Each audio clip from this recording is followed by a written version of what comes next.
Okay, so I'm continuing the series today. I'm continuing the series in the difference between Bernardo's training and high school weight rooms because it's a question I get asked a lot from prospective parents of athletes. They want to know, what's the difference between me paying a few $100s a month to come train here versus just going to the high school weight room after school for free.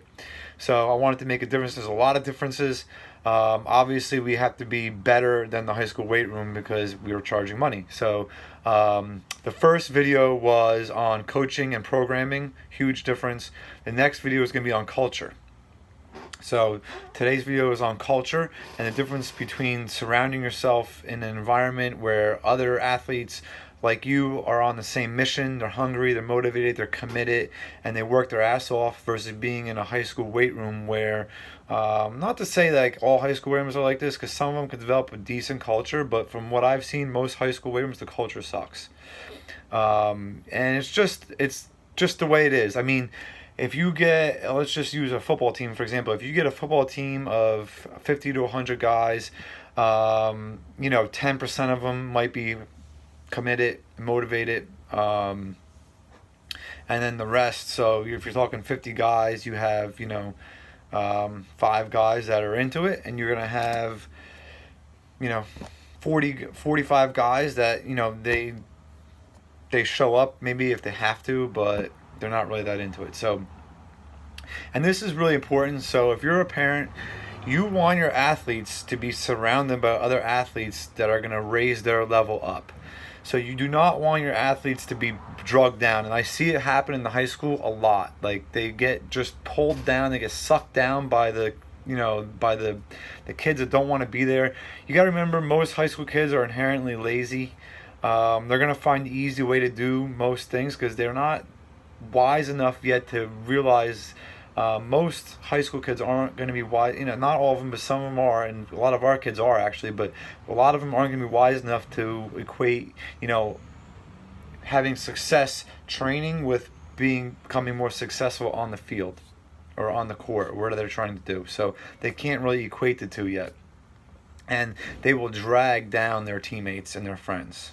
So you got to be very careful for that.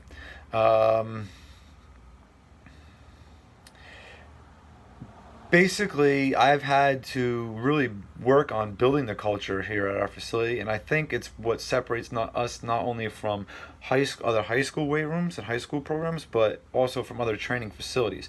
I don't think there's a training facility around, and I've had kids come from different facilities, and they all say the same thing. When you walk into Bernardo's training, you know you're here to work. Other places might be fancier. They might have nicer, newer equipment. They might have newer turf or more turf space.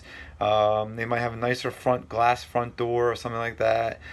But when you walk in here, you are ready to work, and that's what I want. I want to build that culture of you are here to work. You're committed to being consistent and putting in hard ass work. So we definitely have built that, and it was hard because I had to ask. Over the years, I had to weed out the weak, man. I had to ask people that weren't committed to leave. We don't want people that show up once in a while, or they're kind of half in, half out. We want athletes that are going to be here to work, and they're here to work all the time. So, and the first thing is you have to be consistent. You have to show up. So people that aren't consistent, I weeded them out. So when we have a free trial, what we do is we're selling it as, yeah, come see if you like it. But at the same time, we're actually trying to see if you're going to be a good fit for us, if you're going to bring something to the facility, not just take from the facility. So right now we have all kids that are just committed, they're consistent, they're hardworking dudes and girls, and they're good athletes, and they raise the level. So our college kids, or our potential pro athletes, are setting the example for the high school kids, and our high school kids are setting the example for our middle school kids, and our 14-year-olds are setting the example for the 12-year-olds and the 10-year-olds. So everybody gets raised up here, and it starts from, I believe that you should lead from the front. So it starts with me. I got to make sure I'm sharp, I'm fit, I could demonstrate and I could do all this stuff that I'm asking these guys and have done the things I ask my athletes to do. There's too many coaches out there, whether it's a football coach, a basketball coach, a baseball coach, a strength coach, that they're just fat and out of shape. You can't ask your kid to to do the things if you've never done it and you look like you couldn't even get out of your own way. It's pretty friggin' ridiculous if you ask me. So it starts from leading from the front. I lead from the front, and then it trickles down through everybody in our program.